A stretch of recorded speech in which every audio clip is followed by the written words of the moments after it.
Yeah, guys, this is the worst it's been, and hold on.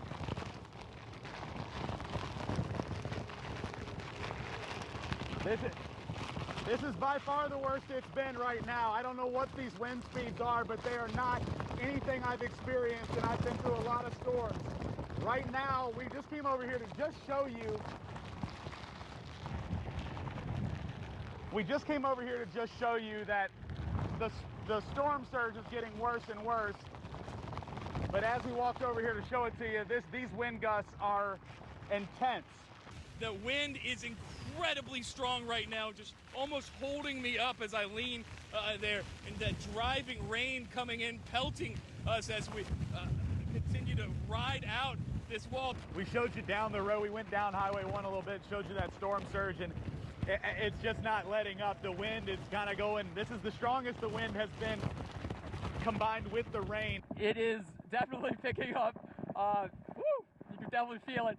It's raining really hard. The wind is not as intense as it was about 10 minutes ago. The big issue right now is the wind. The rain, virtually gone right now. It's still a little wet out here, but I haven't felt a drop at all in some time. But that wind still picking up tremendously. And because of that issue that we were seeing earlier, where we saw that the east winds coming in and kind of fighting back on that surge, that's gone. That's over now because the wind is now coming in from the south, from the Gulf, and you can see the waves pushing in toward us where we are right here. This is the Gulf, that's the south that way. So that is what's causing that storm surge here. Well, as usual, guys, you were correct. The conditions have picked up from the last time that we spoke quite a bit. I kind of see here the wind has really picked up, probably strongest wind we've had since we've been down here. It's almost a white wall here as it comes through this area. Difficult to see even about 200 yards that way, another couple hundred yards that way. It's the conditions have just massively dropped here. All right, that's Rob Krieger. He's okay down there, y'all. He's going to go get back in the car. Just that's more signals with the weather as far as all that's concerned. But we're going to bring Bruce Katz back with us as well, too, just to talk. Bruce, so the eye wall is going through about where he is right now. So, and I mean, he's experiencing that in real time. Yeah, so basically, when Rob started, remember the eye wall wasn't to him yet. So he was doing his thing. And even Zach Fernella was in the newsroom, and we were saying, he is going to get hit real hard in a few minutes. And indeed, when we came back to him, we saw the shot where the water was rushing in. And then we see the shot now where he is literally right in this area of Bayou du Large, right in the eye wall on the northeast quadrant. We are already seeing some flooding, some street flooding here that has covered the road. And then just take a look and see if you can kind of capture that, Steve. There, you can almost see little eddies as the water's just ripping over. It shows you the speed and the current, how quickly this water is moving. This is why we always tell you, hey, don't drive on these roads. You ever want to see what storm surge looks like in real time? This is what it looks like in real time. If you look right here behind me, this is Bayou Lafourche, basically coming onto Highway 1, and it's probably going to keep doing this now, and you see all the debris. This is part of the issue too, is that once all this is gone, somebody's going to have to come and clean all this up. But right now, they're not going to do that. They're going to wait for this to pass. And as it's passing, you see Jake showing you all of Bayou Lafourche is basically pushing its way onto Highway 1, and because of these winds pushing all of this water up, up, up. The good news is that we're on the wrong side of the levee protection system right now. The good side may not hopefully see as bad a storm surge as they're seeing on this side. And I want to focus in. We may be seeing, yep, I think we're seeing landfall right now as we speak, and it is on land. So I don't know what time they're going to put a timestamp on it, but I'm going to stop the radar. And as you can see, coming in lower areas of St. Mary, we have landfall now. So it has made landfall. And we were saying between probably 3:30 and 4. Right now it's 3:34. So that speed up, the calculation, it all came to fruition. This storm is now inland 2.5 hours earlier than the Hurricane Center was saying. And we were saying too, I mean, at this point, no one's right or wrong, but as we nowcast, and I say watch real time, nowcasting is no more models, no more forecast. We're basically seeing real time. You see land, yep, it's making landfall as we speak and moving northward. And you can see that water just starting to come up there with the surge as it begins to rise just a little bit. There, it's not significant enough to where we believe that it's going to impact the parish of Terrebonne in any significant way. We spoke again with the director of the Terrebonne Parish Levee Management District. She tells me that they believe that this system will hold up tight to Francine. But again, this is the Gulf. That's the water right there. This is what we've been waiting for here through the. Woo! Y'all, those winds are incredibly strong right there. But this is what we've been waiting for, telling you about Francine coming in through here. So as we see that storm really push in on that solid track, it's directly into Terrebonne Parish. This area is going to feel the worst of the impacts, and it's going to continue in through the parish as well. So make sure that you are prepared for that. The rain has not really bothered us all day. We've been getting wet, but at this point, when the wind's blowing like this, every raindrop is just like getting pinched in your ears and your face and all of that stuff. So it's no fun at all. I will say the good news is that we haven't seen anybody out here pretty much all day long, which means they've been heeding those warnings. The only people we've seen really is police officers, sheriff's deputies, Louisiana State Police. Here on the Mandeville Lakefront, the rain continues to come down even harder minute by minute as Francine makes her way to the north shore. The wind is still coming out of the north and not from the south, as we'll see as the storm starts to approach. Bruce, okay, so we're here, just in Bayou du Large, the western part of Terrebonne Parish, and I got to tell you, look, the last time we spoke, it's been a minute. The last time we spoke, we were talking about that eye coming in, and we should have seen it, momentarily. It felt like it was coming. One of the most bizarre things that I've ever experienced covering hurricanes now for going on the better part of 15 years, that eye wall legitimately has just hung on to where we are right there as it kind of expanded. So if you watch that radar, that you've been showing, right where we are, that eye wall is just magnetized to us. And I don't know if you can really experience this, but the car is shaking in just such a tremendous way, and it has been doing that.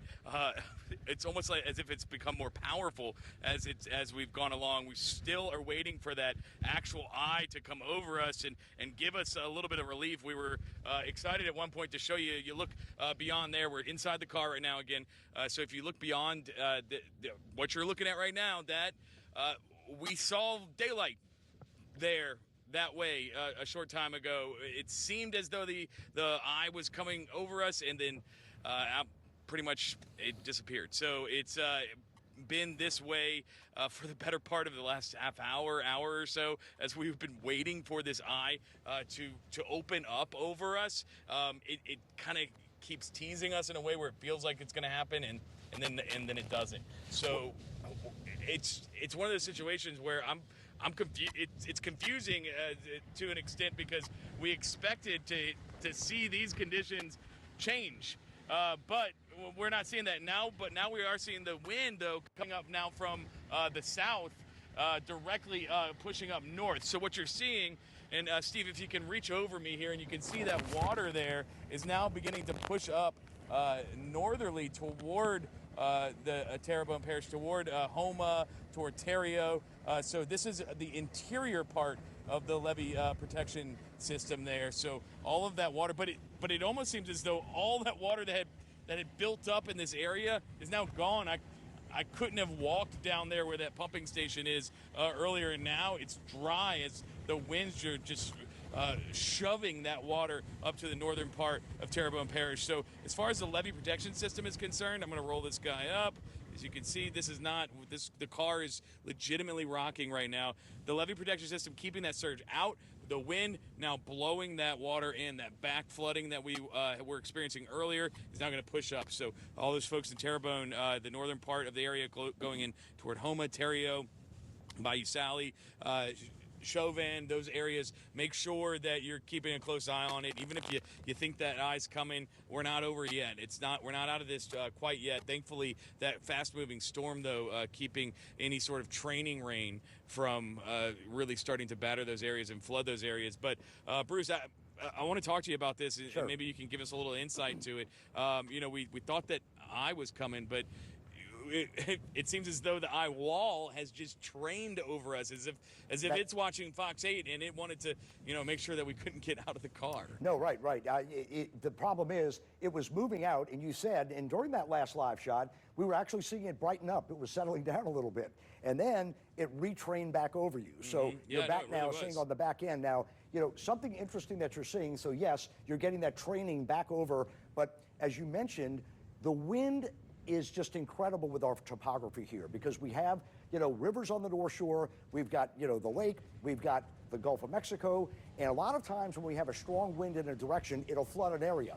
And then when the wind switches that direction and blows the water out, you were just saying that there was an area that you couldn't even walk in about 30 minutes ago, and now all that water is basically blown out and you can walk there again. It's just amazing how the water in the swamp areas that we live in, wind direction is so important to either, unfortunately, fill things up or drain things so quickly.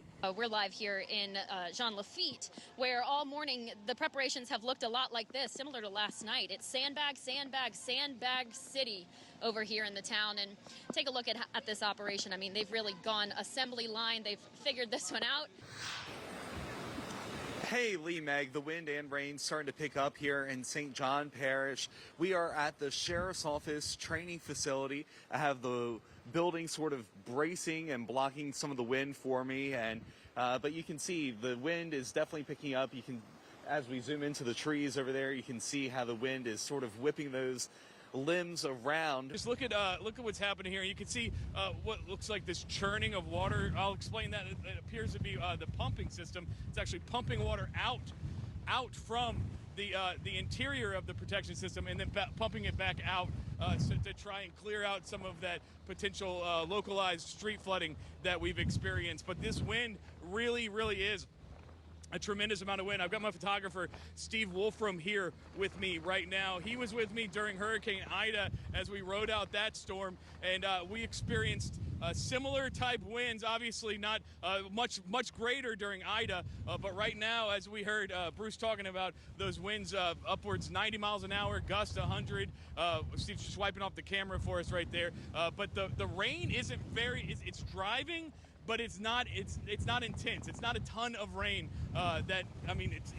it still feels like you can kind of walk around a little bit and not get completely drenched if you can make it through this high wind here. But we're really seeing the Gulf begin to build up, and those white caps and waves start to pile in here as we are really feeling that impact of the storm. And Bruce has said it. Look, this thing is sped up. It certainly has. I mean, we this morning weren't feeling any wind, any rain, even to the point where you're sitting there wondering, oh, hey, what's going to happen? I thought we'd feel more, but we're definitely feeling it now. Lee, Meg, y'all are talking about power outages, and as we were standing by for this live shot, we could still hear transformers blowing in the distance. The wind and rain has really picked up here. We are at the foot of the causeway, and as you can see, there is virtually no traffic going across. We are told that some of the wind gusts here are measuring around 47 miles an hour. As you look out on Lake Pontchartrain, you can see some waves rolling in, but not the usual kind of crazy, frothy chop we might normally see with a hurricane or tropical storm coming in. But it is certainly getting stronger out here, and you can see the windmill that they have up here spinning rather rapidly. As the storm is moving inland now, it is going to begin to weaken. But, winds up to 100, it's going to take a little time for this to settle down. In the western and southern portion, really falling apart right now. So again, that's great news. Now on the North Shore, you're still seeing moderate to heavy rain. So it's moving into your area, and all of this will begin to pinwheel off to the north into St. Tammany, even areas of Tangipahoa and Washington. So as this lifts off to the north, we're not done with it yet. Now, what we're hoping is, while we're seeing the brunt of it over the city as it moves north and the storm does begin to weaken, this will weaken as well. So flash flood emergency. Let's go back now to Lee and Meg. We want to get right out to our Chris Joseph, who is live in Plaquemines Parish, where it is just absolutely coming down on him right now. So I've got you. Look, I'm not a small man, I would say, generally speaking, but this wind is forcing me to kind of put my back into it. This is nasty. We were up in the emergency operations center, which is up on the 3rd floor. You could just hear it banging against the windows. I mean, you could see the rain.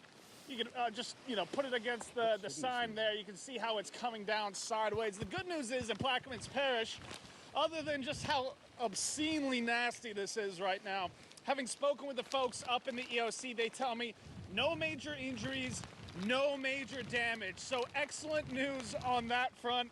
But it is horrid conditions. Up there is also the 911 center. Speaking with those folks, not a lot of calls coming into the 911 center either. So again, it sounds like people in Plaquemines Parish are doing a good job right now of staying safe, staying off the roads. I mean, good heavens, look at this. You got sheets of rain just climbing along the roadway here. It is absolutely horrendous. This is the tropical weather that we had been expecting and the tropical weather that we have been warning you about. So now is not the time to be out. Now is not the time to be searching around and trying to check things out. We'll take care of that for you so you can stay safe. In the meantime, the parish is ready for this. And again, they say that they are prepared for this, and they really believe that this system is going to weather Francine as it makes its way ashore. Liz, Lee, just to explain a little bit more where we are, just a little bit south of the Falgoux Canal. It's really that most western finger of Terrebonne Parish, closer in, I guess as far west and south as you can get in Terrebonne Parish here. So we'll continue to monitor this, but the conditions just from the start of this live shot here have deteriorated. The wind is really picking up big time here, and I mean, this just really explains it all. You can see all that water starting to pile up as we expect a little bit of a surge to come in here, and then that hurricane force wind continuing to impact Terrebonne Parish. So we've got you covered here on Fox 8. As Bruce said, we do expect that. Wow, it is whipping here. It is just something else. The wind is incredibly strong. One of those, you can almost lean into it, it feels like. It holds you up. It's just, it's so incredibly difficult to explain just the force of the wind, to try and show that wind outside of seeing, you see these reeds blowing over. But it just feels like someone is pushing against my back right now. As I walk this way, it's like you fly. You could run even faster if you were in a race, but that wind just ripping through here, and that's what we want folks to be careful of. Right now, we were seeing just some cars driving through. In the last 20 minutes or so, nobody is on the roads, and that's very advisable. As you can imagine, as some of the rain is coming in here, these are some of the strongest gusts that we've had, and it hasn't been very sustained until probably 30 minutes ago, and now we're starting to see that constant wind and rain. In some of the places on the backside here, we've been taking a look at the canals. They've been filling up, and you probably heard the Jefferson Parish president talk about some of the water issues and how people need to conserve water. We don't necessarily see flooding on the streets here, but the canals have been filling up, and we're going to keep an eye on that as we go through the evening. In the next 30 minutes to 2 to 2.5 hours, the worst of the weather is now on the way to you. So get ready for that. Right now, South Shore, Metro, North Shore, next 30 minutes, and this will likely last all the way through about 2 to 2.5 hours. So back to you guys. We're going to monitor the flooding, a very dangerous situation with those power outages. And of course, if anything more develops, we'll be back on Viper just to let you know. Back to you. All right, Bruce, and you've been talking about just how strong those winds are. Our Garland Gillen is live downtown to give us a look at how it's looking right now with the winds and the rain that's falling. Hey guys, yeah, it's you can tell when Bruce says the wind gusts are 70, 80 miles per hour. I can definitely feel it. This tree right here has been like swaying back and forth. It's got some strong roots because Lance and I, my photog, have been watching. This tree's been moving back and forth crazy in the wind, but it's fun. We're at Canal Place. You can see Caesar's casino right there. Marriott's behind it. We're parked in a car in the garage behind it, and I will say this. Some points, the car starts shaking like it's on a roller coaster ride, and you can kind of feel the car kind of go left or right. So we've been definitely staying in the car. We're right behind a wall right now. Saks Fifth Avenue is on our right-hand side, but you can see the absolute power of the storm right now. You can see that these are 80, 90 mile per hour wind gusts. Bruce said just a short while ago that the storm was headed this way, and within about the last 5 minutes, we have seen a lot of rain start to pile in, come down. The wind has sort of been coming out of the northeast as it gathers toward the storm further to the south of us, but it has been basically gentle, not a lot of wind, but it's blowing off of the lakefront and not toward the lakefront, so we're not getting that big wave action just yet. We have seen a ton of power outages. Lights are out nearly everywhere. We just have a giant light here on this location. This building collapse here near Terrebonne High in Houma. This is the junk in the trunk flea market, and you can see Francine just ripped through here, tore open the roof, that corrugated metal like a tin can, literally peeling it back, and then this brick wall here on its side. Just take a look at this. I mean, this is a brick wall that was toppled over by the storm, and you can see the damage inside, and then obviously all of the items and whatnot from the junk in the trunk flea market